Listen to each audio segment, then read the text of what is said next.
నేను తెలుగుదేశం పార్టీలోనే కొనసాగుతా, టీడీపీకి గుడ్ బై చెప్పుతానంటున్న కొన్ని మీడియాలలో వచ్చిన వార్తలు అవాస్తవం. టీడీపీ ఎమ్మెల్యే దగ్గుపాటి ప్రసాద్పై ఘాటుగా ఆరోపణలు చేసిన టీడీపీ మాజీ ఎమ్మెల్యే వైకుంఠం ప్రభాకర్ చౌదరి గత సార్వత్రిక ఎన్నికల సందర్భంగా అనంతపురం అర్బన్ టీడీపీ టికెట్ త్యాగం చేశాను. ఫలితంగా టీడీపీ అధికారంలోకి వస్తే ఎమ్మెల్సీ లేదా రాజ్యసభ ఇస్తానని చంద్రబాబు హామీ ఇచ్చారు. వ్యక్తిగత కారణాల వల్లే నారా లోకేష్ అనంతపురం పర్యటనకు నేడు హాజరు కాలేదు. నా వర్గీయులపై టీడీపీ ఎమ్మెల్యే దగ్గుపాటి ప్రసాద్ అణిచివేతకు పాల్పడుతున్నారు. టీడీపీ ఎమ్మెల్యే దగ్గుపాటి ప్రసాద్ ఈ రోజు ఉండొచ్చు, రేపు ఉండకపోవచ్చు. అనంతరం అర్బన్ నియోజకవర్గంలో భూ కబ్జాలు జరుగుతున్న మాట వాస్తవమే. ఎమ్మెల్యే దగ్గుపాటి ప్రసాద్ అరాచకాలని టీడీపీ అధిష్టానానికి ఫిర్యాదు చేశా. టీడీపీ ఎమ్మెల్యే దగ్గుపాటి ప్రసాద్ పై చర్యలు తీసుకుంటారని భావిస్తున్నా. అనంతపురం అర్బన్ నియోజకవర్గం నుంచి 2029 ఎన్నికల్లో పోటీ చేయను. డీలిమిటేషన్ జరిగితే మరో నియోజకవర్గం నుంచి పోటీకి సిద్ధం. సమాజంలో రాజకీయ నాయకులకి కొంత పరిధి ఉంటుంది, అదేవిధంగా కొంత స్వేచ్ఛ ఉంటుంది.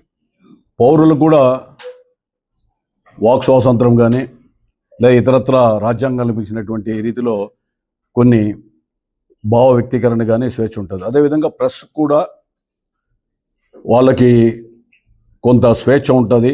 ఎందుకంటే సామాజిక చైతన్యం చేయడానికి లేదా ఇతరత్ర ఏదైనా వెలికి తీయడానికి, లేదు ఒక స్ఫూర్తిదాయకంగానో లేదా రాజకీయ పరంగానో వాళ్ళ ఆలోచన విధానాల్ని వాళ్ళు వెల్లడించడానికి ప్రతి ఒక్కరు కూడా ఉంటుంది. దాంట్లో ఎవరు కూడా విభేదించడానికి వీల్లేదు. అది పూర్తిగా విశ్వసించే వాళ్ళు కూడా నేను కూడా ఒకరిని.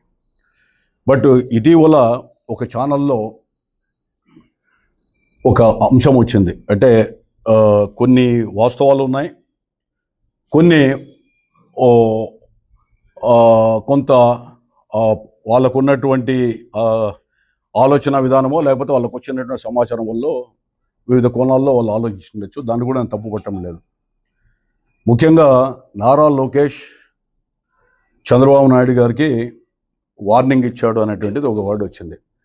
అది మరి నా అభిప్రాయమా లేకపోతే ఇతరత్ర ఆలోచన అనేటువంటిది కాకుండా, ఎందుకంటే ఎవరైనా అది జగన్మోహన్ రెడ్డి పార్టీ వైఎస్ఆర్సీపీ అయినా, తెలుగుదేశం పార్టీ అయినా, లేదా భారతీయ జనతా పార్టీ అయినా, జనసేన అయినా కూడా ఆ పార్టీ అధినేతలకి ఒకరో ఇద్దరో ఉంటే ఎంత పోతే ఎంత అనేటువంటి ఆలోచనతోనూ, అదేవిధంగా ఎవరినో నమ్మి పార్టీలు కూడా వాళ్ళు ఆ కార్యకలాపాలని కానీ లేదా పార్టీల వ్యవహార శైలి కానీ ఉండదని చెప్పి నేను పూర్తిగా విశ్వసిస్తున్నాను. ఎందుకంటే నాబోటోళ్ళు ఉన్నా లేకున్నా అది పెద్దగా ఎవరిని కూడా లెక్క చేసే పరిస్థితి ఉండదు. కారణం కాకపోతే కార్యకర్తలు, నాయకులు అందరూ ఉంటే, సమిష్టిగా ఉంటే ఏ పార్టీకైనా మంచిదే. But at the same time నా మీదనో మరొకరి మీదనో ఆధారపడి తెలుగుదేశం పార్టీ లేదని నేను పూర్తిగా విశ్వసిస్తున్నా. దాంట్లో ఏమాత్రం వేరే ఆలోచన లేదు. తర్వాత కొన్ని అంశాలు వచ్చాయి. జాతీయ ప్రధాన కార్యదర్శిగా తొలగించారని. ఎందుకంటే దీంట్లో ఉదయం నుంచి నాకు ఫోన్లు వస్తున్నాయి వివిధ జిల్లాల నుంచి, కార్యకర్తలు కూడా అడుగుతున్నారు. కాబట్టి వివరణ ఇవ్వాల్సిన బాధ్యత నా మీద ఉంది. దాంట్లో జాతీయ ప్రధాన కార్యదర్శిగా తొలగించిన దాంట్లో 100% అది కరెక్టే. దాన్ని నేను కూడా ఏకీభవిస్తున్నా. ఎందుకు అనంటే, మొన్న ఎన్నికల్లో నాకు టికెట్ ఇవ్వనప్పుడు చంద్రబాబు నాయుడు గారు నన్ను పిలిపించి, లేదు కొన్ని కారణాల వల్ల ఇవ్వలేకపోయాం, ఒక అధినాయకుడిగా ఆయన సంబంధించినటువంటి ఆ విషయాన్ని పూర్తిగా వివరించాడు. అందులో భాగంగా కర్నూలు, నంద్యాల 4 సంవత్సరాలు నేను పనిచేశాను పార్టీ కోసం. అదేవిధంగా ఇప్పుడు కూడా పోయి ఈ నెలంతా పనిచేసి అనంతపురం కూడా గెలవాలి. అదేవిధంగా మడక్సరలో ఈరన్నని విత్డ్రా చేయించాలా, గుంటకల్లో జితేంద్ర గౌడ్ని కూడా అక్కడ సయోధ్య చేయమని, అదేవిధంగా పొద్దుటూరుకి వెళ్ళి లింగారెడ్డి గారిని కొంత ఆడ సయోధ్య చేయమని వివిధ రకాలుగా నెల రోజుల పాటు పార్టీ చెబితే, అధినేత చెప్తే అవన్నీ కూడా విన్నా. అప్పుడు ఆయన ఒక మాట ఇచ్చాడు, నేను నిన్ను తప్పకుండా పార్టీ గుర్తిస్తాం, శాసనమండలి సభ్యుడిగాను లేదా రాజ్యసభను ఏదో ఒకటి చట్టసభలోకి నేను తీసుకుపోతాననేటువంటిది భరోసా ఇచ్చింది మాత్రం వాస్తవమే. అదే విషయాన్ని వచ్చి నేను ఆ రోజు నియోజకవర్గంలో కార్యకర్తలందరూ కూడా చెప్పా, ఈ అవకాశం మనకి ఇస్తామన్నాడు, మీరందరూ కూడా పని చేయండి, దాంట్లో ఏమాత్రం మీరు అనుమానం పెట్టుకోవద్దండి. ఎందుకంటే తెలుగుదేశం పార్టీ ప్రభుత్వం రావాల్సిన ఆవశ్యకత ఏర్పడింది. తప్పకుండా చంద్రబాబు నాయుడు గారు ముఖ్యమంత్రి కావాలా. 5 సంవత్సరాలు మీరు కార్యకర్తలుగా పనిచేశారు. అదేవిధంగా ఆయన జైల్లో ఉన్నప్పుడు రాష్ట్రంలోనే అనంతపురమే మొట్టమొదట పెద్ద ఎత్తున పోలీస్ నిర్బంధం నుంచి బయటకు వచ్చి ర్యాలీ తీసాం. తర్వాత అదేవిధంగా నేను మళ్ళీ కర్నూలు పోయి ర్యాలీ తీశాను. ఇట్లా రకరకాలుగా కేసులు బనాయించుకొని ఆ రోజు తెలుగుదేశం పార్టీకి అండగా కార్యకర్తలంతా కూడా ఉన్నారు, కేసులు పెట్టించుకున్నారు. మీరు రేపు ప్రభుత్వం వచ్చేటప్పుడు మీరందరూ కూడా ఇబ్బంది పడకూడదని చెప్పి అందరిని కూడా నయానో భయానో అందరినీ కూడా బుజ్జగించి పార్టీకి పని చేయమని చెప్పే సందర్భంలో నేను ఆ రోజు ముఖ్యమంత్రి గారు హామీ ఇచ్చారు, ఆ రోజు చంద్రబాబు నాయుడు గారు పార్టీ అధినేత హామీ ఇచ్చారని కూడా చెప్పాను. ఇందులో భాగంగా ఆ రోజు పార్టీ అధ్యక్షుడు జిల్లా తీసుకుంటావో రకరకాలు అడిగితే లేదు నాకేం అవసరం లేదు మీకోసం పని చేస్తానని చెప్పాను. ఆయనే నేను అడగకుండానే జాతీయ ప్రధాన కార్యదర్శిగా చంద్రబాబు నాయుడు గారు ప్రకటించారు. తర్వాత ఎన్నికలు వచ్చాయి. ఎన్నికల్లో నా వంతు పాత్ర ఏం చేశానో అందరికీ కూడా తెలుసు. అదేవిధంగా ఈ 2 సంవత్సరాలు కూడా పార్టీ అప్పచెప్పిన కొన్ని పనులు చేశాం. పులివెందుల ఎన్నికలు కావచ్చు, విశాఖపట్నంలో యోగా దీనికి కానీ, గత పొద్దుటూరులో మహానాడు జరిగితే గత సంవత్సరం కడప జిల్లాలో పొద్దుటూరు ఇన్ఛార్జ్గా నన్ను పెడితే అక్కడ పనిచేశాను. అంటే పార్టీ ఏ కార్యక్రమాలు అప్పచెప్పినా నేను పనిచేశాను. కాకపోతే జాతీయ ప్రధాన కార్యదర్శిగా నా మొత్తం కాలాన్ని అక్కడ పార్టీ కార్యాలయంలో వినియోగించలేని పరిస్థితుల్లో నేనున్నందున, ఎందుకంటే నాకు ఆ బాధ్యతలు పూర్తిగా నేను స్వీకరించి పనిచేయలేని పరిస్థితుల్లో మరి సామాజిక సమతుల్యంలో కిలార్ రాజేష్ గారిని తెచ్చి వేసినట్ల కనపడింది. నాకు దానివల్ల ఎలాంటి బాధ లేదు, ఎలాంటి వేరే ఆలోచన కూడా లేదని చెప్పి మనం చేస్తున్నాను. ఎందుకంటే నేను పూర్తిగా సమర్థవంతంగా దాన్ని నిర్వహించేటువంటి పరిస్థితులు లేని సందర్భం ఉంది కాబట్టి. తర్వాత నారా లోకేష్ గారు కార్యక్రమానికి హాజరు కాలేదు. 100% కరెక్టే. నాకు వ్యక్తిగత కారణాల వల్ల పోలేకపోయిండొచ్చు. అదేవిధంగా నేను 5 సంవత్సరాలు కష్టపడి కార్యకర్తల్ని మా ఇంట పెట్టుకున్నాం. 90% మంది కార్యకర్తలు మరి బాధలతో ఉన్నటువంటి వ్యక్తులు, ఒక 10% మరి అధికార పార్టీలో ఈరోజు కొనసాగుతూ ఎన్నికల తర్వాత వచ్చినటువంటి వాళ్ళు కొంతమంది. వీరి మధ్య ఉన్నటువంటి వ్యత్యాసం ఉంది. నేను ఆ కార్యక్రమానికి వెళ్ళి ఏదైనా మాకు స్టోర్ డీలర్షిప్ లేదో లేకపోతే మాకు ఏదో ఇబ్బందులు పెట్టారని చెప్తే ఆ సభలో అంతరాయం కలగకూడదు, అదేవిధంగా సాఫీగా జరగాలనేటువంటి అభిప్రాయంతోనూ ఆ రోజు సమన్వయకర్త ఒంగోలు నుంచి వచ్చినటువంటి ఆ రోజు సత్య మన దామచర్ల సత్య ఫోన్ చేసి అన్నా మీరంతా కోఆపరేట్ చేయాలా ఇది దీనివల్ల అంటే, అందుకని నేను ఆ కార్యక్రమానికి గైర్హాజరయ్యాను. ఎందుకంటే నేను నాకు ఇంకోటి కూడా పార్టీలో బాధ్యత లేదు. నేను ఎమ్మెల్యే కాదు, ఎమ్మెల్సీ కాదు. మరి కొత్త వ్యక్తి వచ్చి కూర్చున్నప్పుడు అందులో అక్కడ పాత కొత్త అనేటువంటి ఆ వ్యత్యాసం ఉన్నప్పుడు నేను అక్కడ పోయి కూర్చోవడం, తర్వాత నేను ఏదో అక్కడ ఇంపార్టెన్స్ క్రియేట్ చేయడం అనేది సబబు కాదు. గౌరవం ఉంటే పోదాం, గౌరవం లేని చోట ఎక్కడికి పోకూడదు అనేటువంటి భావంతో పూర్తిగా జీర్ణించుకున్న వ్యక్తిగా ఒక నిర్ణయం తీసుకున్నా. అందుకని అక్కడ పోలేకపోయాను. అట్లనే ఒక వర్కింగ్ ప్రెసిడెంట్ లోకేష్ బాబు గారు పార్టీలో ఉన్నాడు, ఆయన్ని గౌరవించాల్సిన బాధ్యత నా మీద ఉంది. పార్టీలో ఉన్నంత వరకు పార్టీలో ఉన్నాను కాబట్టి. కాకపోతే ఆ రోజు పరిస్థితి వల్ల పార్టీలో ఉన్నటువంటి కార్యకర్తలు ఉన్నటువంటి అసంతృప్తి, అదేవిధంగా వివిధ రకాలుగా మా కేసులు పెట్టారు మా మీద, రకరకాల బాధల్లో ఉన్నటువంటి వ్యక్తులకి నేను అక్కడ వెళితే ఊరట కలిగించాలా లేదా సర్ది చెప్పే పరిస్థితి కలపాలా, ఆ పరిస్థితులు కూడా ఎందుకు తెచ్చుకోవాలని చెప్పి మౌనంగా ఉండడం వాస్తవమే. దీంట్లో ఎలాంటి అనుమానం లేదు. తర్వాత నాకు సామాజిక స్పృహ ఉంది, సామాజిక బాధ్యత ఉంది. ఈ అనంతపురంలో వివిధ రకాలుగా కార్యక్రమాలు జరిగేటప్పుడు కానీ ఏదైనా కానీ స్పృహతో బాధ్యతతో ప్రజలంటే భయపడి పనిచేశాను. రౌడీలకి గుండాలకి భయపడకుండా ప్రజలకు భయపడి పనిచేశాను. రెండవది ఆ కోణంలోనే ఎక్కడైనా కార్యకర్తలకు కానీ లేదా ప్రజలకు కానీ అన్యాయం జరిగినప్పుడు నా దృష్టికి వచ్చినప్పుడు పార్టీలో ఉండి కూడా పార్టీ దృష్టికి తీసుకెళ్లడం, వీలైతే అధికారులకు చెప్పడం, ఇది అన్యాయంగానే మనం దానికి మద్దతు ఇస్తున్నాం, సహకరిస్తున్నాం. అదేవిధంగా అనేక అంశాల్లో కూడా నేను నా ప్రయత్నం చేస్తూనే ఉన్నా, భవిష్యత్తులో కూడా చేస్తాను. దాంట్లో ఎలాంటి అనుమానం లేదు. నేను బ్రతుకున్నంత కాలం నేను ఒకటే మనవి చేస్తున్నా, ప్రజా జీవితం నుంచి పారిపోయేటువంటి మనిషిని కాదు. ఒకవేళ రాజకీయాల్లో ఉండలేక ఇమడలేని పరిస్థితి వస్తే రాజకీయాలకి గుడ్ బై చెప్పైనా నేను అవే స్వచ్ఛంద సంస్థ ద్వారా వ్యవస్థలో జరిగేటువంటి లోపాలని, వ్యవస్థలో జరిగేటువంటి ఆకృత్యాలని, వ్యవస్థలో మార్పు కోసం నేను ఒక ప్లాట్ఫామ్ పెట్టుకొని దాని మీద పోరాటం చేయడానికి సిద్ధంగా ఉన్నానే తప్ప నేను తెలుగుదేశం పార్టీ వీడాలనే ఆలోచనలో లేను. తెలుగుదేశం పార్టీకే కాదు, రాజకీయాల్లోనే ఉండాలా లేదా అని ఆలోచనప్పుడు తప్పకుండా మీ అందరూ కూడా పిలిచి నా అభిప్రాయాన్ని వ్యక్తపరుస్తా, దాంట్లో అనుమానం లేదు. నేను తెలుగుదేశం పార్టీలో 100 రూపాయల కార్యకర్తను కాబట్టి నాకు ఏదైనా పార్టీ బాధ్యత ఈ రోజు ఇచ్చినా, రేపు ఇచ్చినా, గతంలో ఇచ్చినా కూడా త్రికరణ శుద్ధిగా పనిచేసా, భవిష్యత్తు కూడా పనిచేస్తా. నేను జిల్లాలో కానీ నియోజకవర్గంలో కానీ పార్టీ పరంగా ఏదైనా పని చేయాలన్నప్పుడు నాకంటే ఉన్నతమైనటువంటి చట్టసభలో ఉన్నటువంటి వ్యక్తులు కానీ లేదా ఇతరులు కానీ వాళ్ళకి నేను ప్రతిబంధకం కాకూడదు. అట్ ది సేమ్ టైం అన్యాయానికి గురైన కార్యకర్తలు కూడా నన్ను చూస్తే రెచ్చిపోయే పరిస్థితి వస్తుంది. కాబట్టి పార్టీ శ్రేయస్ దృష్ట్యా, నగరంలోని ప్రజల శ్రేయస్ దృష్ట్యా కొంత మౌనంగా ఉన్నానే తప్ప ఇతరత్ర నా పోరాటంలో, అదేవిధంగా వేరే ఇతరత్ర సామాజిక స్పృహలో బాధ్యతలో వెనకడిగేసే వ్యక్తిని కాదు. అవసరం వస్తే ప్రజల పక్షాన లేదా కార్యకర్తలకు అన్యాయం జరిగితే ఈ రోజైనా రేపైనా మనం పోరాటం చేయడానికి సిద్ధంగా ఉన్నాం. దాంట్లో నాలో చావలేదని చెప్పి కూడా మీ ద్వారా తెలియజేస్తున్నా. ఇక జేసీ దివాకర్ రెడ్డి గారికి పరిటాలకి విభేదాలని చెప్పారు. దాంట్లో రాజకీయ విభేదాలు ఉన్నది వాస్తవమే, దాన్ని కూడా నేను కాదనటం లేదు. కాంగ్రెస్ పార్టీలో ఉన్నప్పుడు జేసీ దివాకర్ రెడ్డి గారితో ఆ రోజు మంత్రిగా, నేను కాంగ్రెస్ పార్టీలో పీసీసీ సెక్రటరీగా ఉన్నప్పుడు, యూత్ కాంగ్రెస్ నుంచి వచ్చినప్పుడు కొంత విభేదాలు ఉన్నాయి. కానీ వ్యక్తిగత కక్షలు అయితే మా మధ్య లేవు. అదేవిధంగా పరిటాల రవి కుటుంబంతో కూడా రవి ఉన్నప్పుడు కొంత వ్యక్తిగత అభిప్రాయాలు ఉన్నది వాస్తవమే. కానీ కొన్ని కోణాల్లో ఒక ఇష్యూ మీద ఫైట్ చేసినప్పుడు ఆ ఇష్యూ వరకే వాళ్ళ మీద వ్యతిరేకత తప్ప ఇతరత విషయాల్లో నాకు వ్యక్తిగతంగా ఎవరి మీద ద్వేషం లేదు. ఈరోజు పరిటాల సునీత గారు మాట్లాడినా ఆమె ఎప్పుడు కూడా అన్నాను మాట్లాడుతుంది, మంచిగానే మాట్లాడుతున్నాం ఎవరితో కూడా. అదే జేసీ ప్రభాకర్ రెడ్డి గారు ఎక్కడ కల్పన విష్ చేస్తే నేను కూడా మాట్లాడుతున్నా. నాకు రాజకీయంగా ఎక్కడైనా ఒక ఇష్యూ వచ్చినప్పుడు, ఆ ఇష్యూలో విరుద్ధ అభిప్రాయాలు ఉన్నప్పుడు నా అభిప్రాయాన్ని నేను నిర్బంధంగా చెప్పి దాని మీద స్టిక్ ఆన్ అవ్వడం నా లక్ష్యం.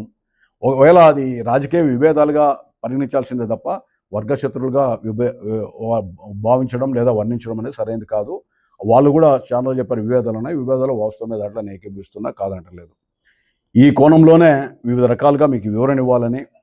తర్వాత ఒకప్పుడు రాయలసీమలో ఫ్యాక్షన్ నేపథ్యం ఉన్నప్పుడు చాలామంది నాయకులు ఇళ్లలో కొంతమంది దాక్కున్న రోజుల్లో కూడా బయటకు వచ్చి అన్యాయం అని చెప్పాను. అదేవిధంగా రాజశేఖర రెడ్డి గారు ముఖ్యమంత్రి ఉంటే క్రిస్టల్ గార్డెన్లో పెద్ద ప్రోగ్రాం పెట్టి ఆనాటి ముఖ్యమంత్రి గారిని పిలిచా, ఆనాటి ప్రతిపక్ష నాయకుడు చంద్రబాబు నాయుడు గారు కూడా పిలిచాను. ఆ రోజు సురవరం సుధాకర్ రెడ్డి గారు, జయప్రకాష్ నారాయణ, బివి రాఘవులు గారు, అదేవిధంగా కొండా లక్ష్మణ్ బాబూజీ, ఫైనాన్స్ మినిస్టర్ ఆనాటి ఫైనాన్స్ మినిస్టర్ రోషయ్య గారు వచ్చారు.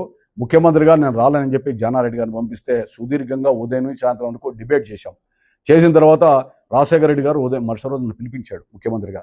ఏంటిది రాయలసీమ వాళ్ళు ఫ్యాక్షన్ మాట్లాడుతున్నావు కరెక్టా అని అడిగితే నేను ఆయనకు ఒకటే చెప్పా, రాయలసీమలో ఫ్యాక్షన్, నేను రాయలసీమ వాడినన్నా కానీ రాయలసీమలో ఇట్లా నరిమేతం జరుగుతూ ఉంది, కుటుంబాల మధ్య ఉన్న పోరాటాన్ని వాళ్ళు ఏమైనా చేసుకోమనండి, ఇది సమాజం మీద పడతా ఉందంటే లేదు తప్పకుండా ఏం చేద్దామని చెప్పి ఆ రోజు తర్వాతనే స్టీఫెన్ రవీంద్ర గారిని ఎస్పీగా అనంతపురంలో కూడా వేశారు. అంటే ఏ ప్రభుత్వం ఉన్నా ఏ పార్టీ ఉన్నా అన్యాయం జరిగినప్పుడు నేను అన్యాయాన్ని నా పక్క న్యాయం ఉన్నప్పుడు ఎవరైనా దాంతో ఏకీభవించాల్సిన పరిస్థితి ఉందని చెప్పి మీ ద్వారా తెలియజేస్తున్నా.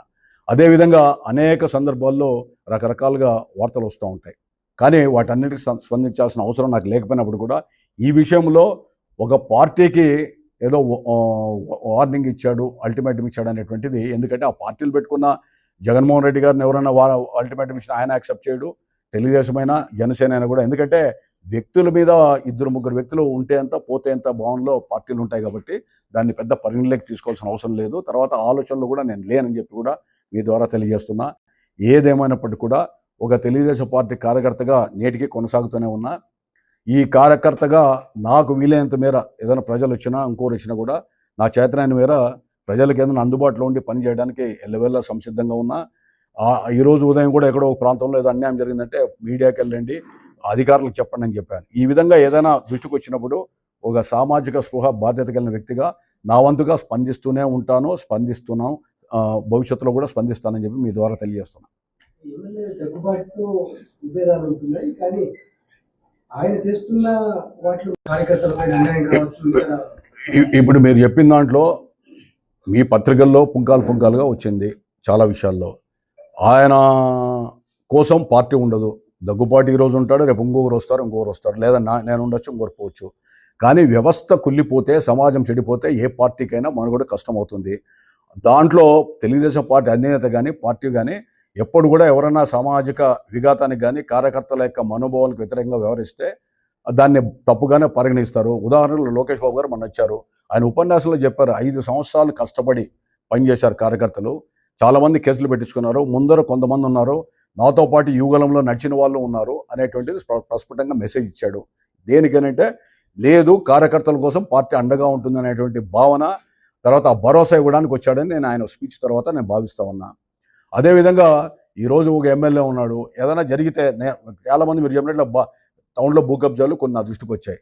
నేను పార్టీ దృష్టికి ఇచ్చాను. రేపు భవిష్యత్తులో కూడా 2-3 రోజులు కలెక్టర్ గారిని కలిసి లేదా లీగల్గా కూడా రిట్లేమని చెప్పి ఫైట్ చేయమని చెప్తా. ఎందుకంటే ఎవరైనా ఈ ఊర్లో పుట్టి పెరిగా నేను, ఈ ఊరి మీద నాకు బాధ్యత ఉంది. ఎవరు తప్పు చేసినా కూడా ఎవరైనా ప్రజల ఏదైనా ఇబ్బంది పెడితే ఫైట్ చేయాల్సిన బాధ్యత నా మీద ఉంది, మీ మీద ఉంది, సమాజంలో ఉన్న ఇతర ప్రజా సంఘాల మీద, రాజకీయ పార్టీల మీద ఉంది, ముఖ్యంగా ప్రభుత్వం మీద ఎక్కువగా ఉంటుంది. ఎందుకంటే ప్రభుత్వం ప్రజలకు ఇబ్బంది లేకపోతే ప్రభుత్వానికి మంచి పేరు వస్తుంది, ప్రభుత్వాన్ని మంచి పేరు వస్తే తెలుగుదేశం పార్టీకి మంచి పేరు వస్తుంది. ఆటోమేటిక్గా ముఖ్యమంత్రి గారు చంద్రబాబు నాయుడు గారు కూడా ప్రజామందలను మరింతగా రెట్టింపుగా పొందడానికి దోహదపడుతుందనేటువంటిది నేను విశ్వసిస్తున్నా. అందులో భాగంగా రాజీ లేని పోరాటం చేస్తాం. డైరెక్ట్ వైలెన్స్ చేస్తున్నా కూడా మీరు మీ నుంచి కండెమ్ రాలేదు. నంబూరు బైక్స్ పైన దాడి జరిగింది, ఎగ్జిబిషన్ నిర్వాహకుల పైన దాడి జరిగింది. మీరు ఒక ఎమ్మెల్యేగా పనిచేసిన తర్వాత ఇప్పుడు ఒక ఎక్స్-ఎమ్మెల్యే రూలింగ్ పార్టీలో సీనియర్ లీడర్గా ఉంది, మీరు ఎందుకు రెస్పాండ్ కాలేదన్నా? నేను శివారెడ్డి, దీంట్లో నీ ప్రశ్నకు సమాధానం ఏంటంటే అవన్నీ కూడా వాస్తవాలే. నేను చూశాను, మీరు చూశారు, అందరికి వచ్చాయి. అవన్నీ కూడా పార్టీకి దృష్టికి తీసుకెళ్ళి ఇచ్చి ఇవన్నీ చేయమని చెప్పి పార్టీకి అప్పచెప్పాను. పల్లా శ్రీనివాసనే కలిసి ఇచ్చాను.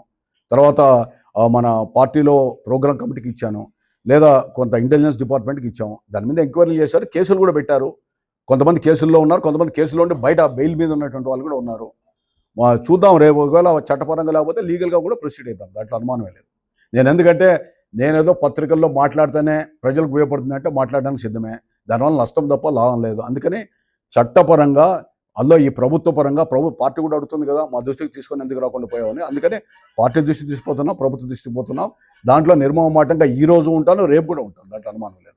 నియోజకవర్గంలో పార్టీలో అసంతృప్తికి గురైన కార్యకర్తలు, సెకండ్ గ్రేడ్ నాయకులు కనీసం చెప్పుకోవడానికి రెండో లీడర్ లేకుండా పోయాడు అనేది బాధపడుతుంది. అది మీకు ఒకటే మీ ద్వారా చెప్తా ఉన్నా, పార్టీకి ఏదైనా కార్యకర్తకి అన్యాయం జరిగినప్పుడు నా దృష్టికి వచ్చారు. ఎగ్జాంపుల్, 2-3 చోట్ల ఒక ఇన్స్పెక్టర్ ఫోన్ చేసి, ఒక అధికారంలో ఉన్న వ్యక్తి వేయించుకున్నటువంటి ఇన్స్పెక్టర్లు మమ్మల్ని పిలిచి హెరాస్ చేస్తున్నారు, ఇబ్బంది పెడుతున్నారంటే నేను కావాలంటే కార్యకర్తలు అడిగానే స్పందించి అవసరం వస్తే స్టేషన్ అని రావాల్సి వస్తుంది, ఏం తప్పు చేశాడని, ఎవరో ఒత్తిడికి మీరు పని చేద్దని చెప్పి స్ట్రాంగ్గా చెప్పాను. వాళ్ళు సేవ్ అయ్యారు. అట్లా ఎవరో ఒకరిద్దరు ఇన్స్పెక్టర్లు అతిగా ప్రవర్తించి స్వామి భక్తి చేసి లేదా 4 డబ్బులు కొట్టుకుందాం అనేటువంటి భావంతో వచ్చిన వాళ్ళంతా కూడా యాక్షన్, చట్టపరంగా ప్రభుత్వం యాక్షన్ తీసుకుంటా ఉంది. దాంట్లో ఎవడైతే తప్పు చేశాడో వాళ్ళు తప్పకుండా శిక్షకు అర్హులే. ఆ విధంగా ప్రభుత్వం కూడా, ఈవెన్ ఎస్పీ గారు, డిఐజీ గారు కూడా కొంత స్ట్రిక్ట్గానే చూస్తూ ఉన్నారు. ప్రభుత్వం కూడా ఇలాంటివి ఏవి కూడా ఇలాంటివి యాక్సెప్ట్ చేస్తారు లేదా చూసి మౌనంగా ఉంటారని నేనైతే అనుకోవడం లేదు. చూస్తున్నారు ఈ మధ్యన సోషల్ మీడియాలో మైనార్టీ నాయకులు గ్రూప్ పెట్టారు, వాళ్ళ ఆవేదన అంతా రీసెంట్గా తాజాగా వచ్చింది. మరి అట్లా టోళ్ళను మీరు అసలు ఎందుకు వాళ్ళని కనీసం పిలిచి మాట్లాడలేకపోతున్నారు? మీరు సీనియర్ లీడర్ అయింది.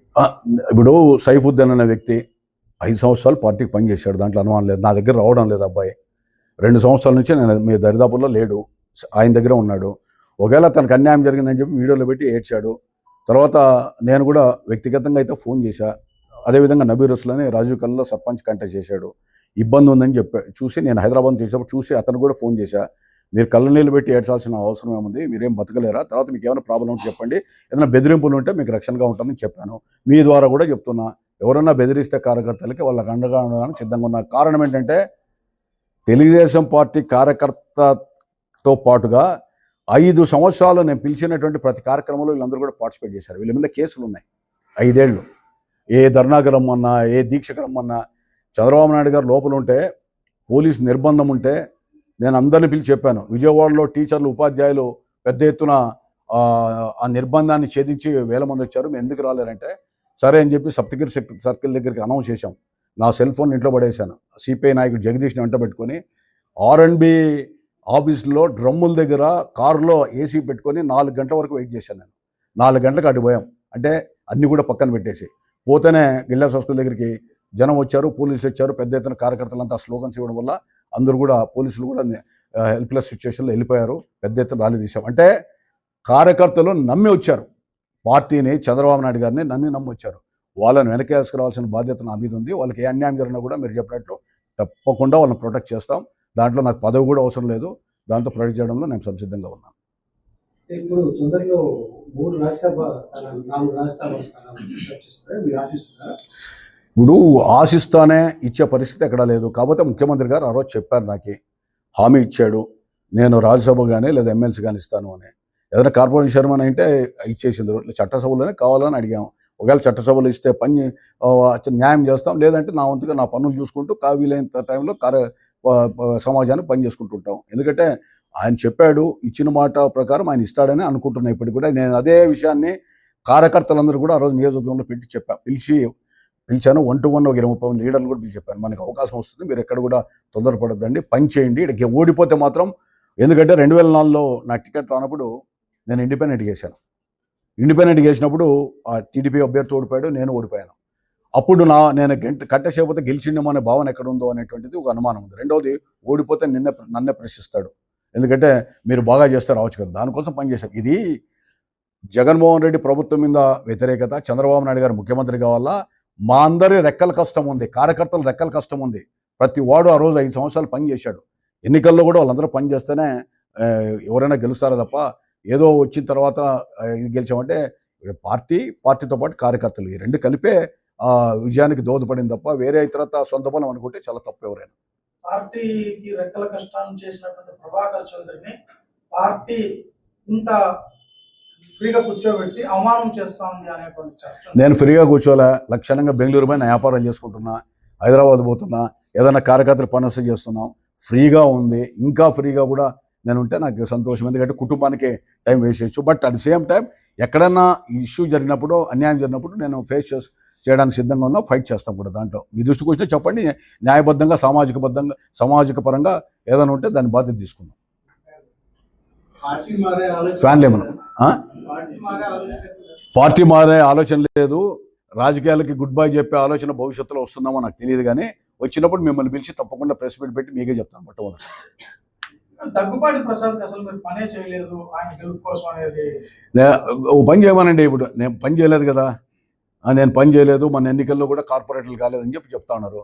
రేపు ఆయన పోరాటం చేసి అనంతపురంలో అన్నీ గెలిపించుకుంటే మేలు కదా, 62 ఆయన గెలిపించుకోమనండి, మేము రెస్ట్ తీసుకుంటాం, తప్పేముంది. ఇప్పుడు అంత అహంకారము అది పనికొస్తే ఎక్కడ ఉన్నామో, ఏ ఊర్లో ఉన్నారో వ్యక్తులంతా, మా అందరి కష్టం కూడా ఉంది కదా. పని చేయలేదని చెప్పి ప్రూవ్ చేయమని అంటే నీకు ఇష్టం లేని వాళ్ళంతా పని చేయలేదు, కార్యకర్త కూడా ఎవరు ఇష్టం లేదనుకోండి పని చేయలేదు. పని చేసింటే పార్టీకి పని చేసావు, చంద్రబాబు నాయుడు చేస్తావు, ప్రభాకర్ చౌదరి చేసినా పో అని చెప్పి నెగ్లెక్ట్గా మాట్లాడితే సరైనది కాదు. ఒకవేళ మా ఇంట్లో వచ్చి పని చేయలే, ఎవరు పార్టీకి పని చేశారు, ఆ పార్టీ దగ్గర అన్నీ కూడా ఇన్ఫర్మేషన్ ప్రోగ్రామ్ కమిటీకి కానీ లేదా పార్టీ ఇంటెలిజెన్స్ దగ్గర కానీ అన్నీ ఉంటాయి, ఎవరు పని చేశారు పని చేయలేదని. ఎన్నికలకు ముందు ఎన్నికలు పోలింగ్ అవుతానే వెంటనే పోలింగ్ ముందు రోజే కంప్లైంట్ ఇచ్చింటే పలానా ఎల్ఐ చేయలే ప్రభాకర్ చౌదరి చేయలేదని చెప్పితే కరెక్ట్. గెలిచిన తర్వాత పని చేయలేదంటే అది ఎవరు నమ్ముతాడు? ఎందుకు పని చేయకపోతే గెలిపెట్లు వచ్చేది? అది ఒకసారి గుండె మీద చేసుకోవాలి. లేదు, గొప్ప శక్తివంతుడివి, ఓకే మంచిదే, రేపు ఎన్నికలు వస్తాయి కదా భవిష్యత్తులో 2029లో కూడా అదే మీరు ఇంతకుముందు ఒక విలేకరు అడిగాడు, మీరు ఇక్కడ మళ్ళీ నిలబడాలని ఆయనకి ఏదో ఇబ్బంది పెడుతున్నారు అనేది రకరకాలుగా చెప్తాను. నేను 2029 తెలుగుదేశం పార్టీ బీఫార్మ్ అడగనని చెప్పాను. ఇప్పుడు కూడా మీ ద్వారా చెప్తున్నా, 2029 కానీ 28 ఎలక్షన్స్ వచ్చినా కూడా టీడీపీ తరఫున బీఫార్మ్ అనంతపురంలో అడగను. ఒకవేళ అడగాల్సి వచ్చి డీలిమిటేషన్ వస్తే వేరే ప్రాంతానికి పోతాను తప్ప ఇక్కడ కంటెస్ట్ చేయను. ఆ భరోసా ఆయనకి ఇవ్వండి. ఇప్పుడు కూడా చెప్తున్నా, నేను కంటెస్ట్ చేయను. అధిష్టానాన్ని కూడా చెప్పాను, నేను వద్దన్నప్పుడు అధిష్టానం ఏం చెప్తున్నా, నాకు ఇంట్రెస్ట్ లేదు, నేను కంటెస్ట్ చేయను. ఎందుకంటే మళ్ళీ ఆయన కంటెస్ట్ చేయాలా, ఆయనే గెలవాలి కదా. పార్టీ ఆయనకే ఇస్తే ఆయనకే పని చేద్దాం, కష్టపడి పని, మొన్నటికంటే ఎక్కువ కష్టపడదాం.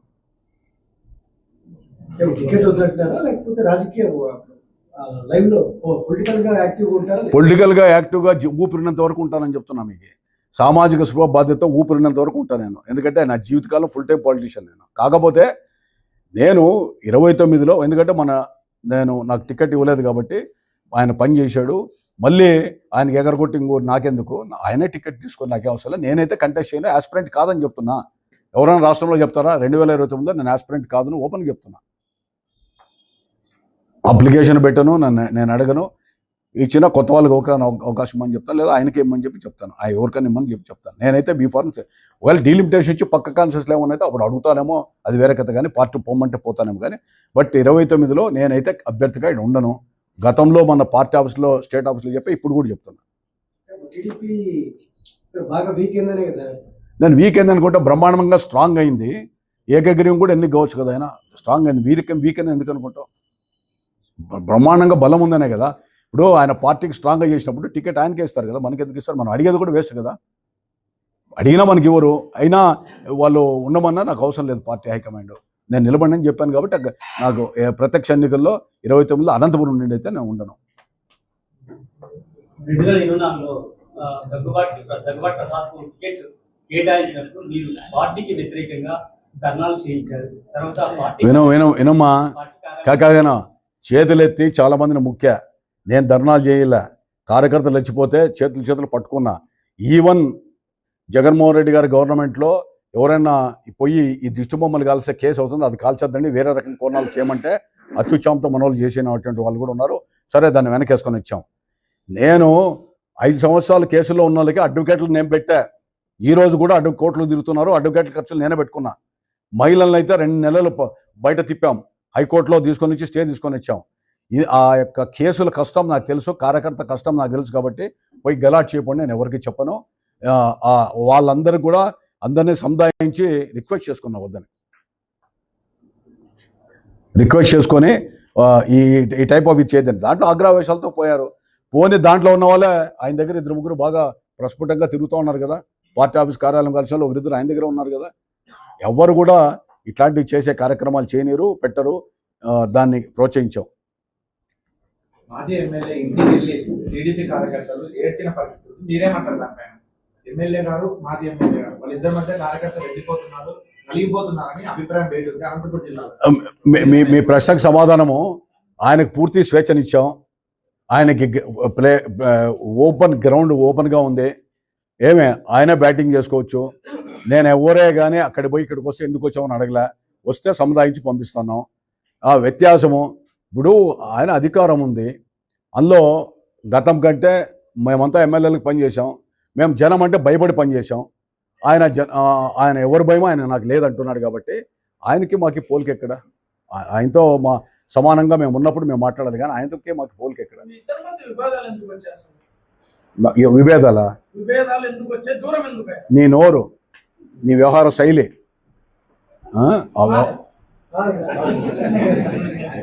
విభేదాలు వచ్చినాయంటే ఎవరు దాన్ని బట్టి చెప్తున్నా. విభేదాలు ఎందుకు వస్తాయి? నాకు విభేదాలు ఎవరితో కూడా లేవని చెప్తున్నా. విధానాల పరంగా, సిద్ధాంతాల పరంగా, ఇష్యూ పరంగా ఫైటింగు.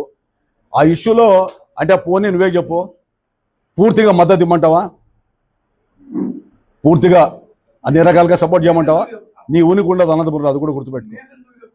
చెప్తున్నా, విలేకరుగా అడుగుతున్నా, నీ ఉనికి కూడా ఉండదు అనంతపురం, గుర్తుపెట్టుకో. మరిన్ని వీడియోలు, విశేషాల కోసం మా ఛానల్ను షేర్ చేయండి మరియు సబ్స్క్రైబ్ చేయండి.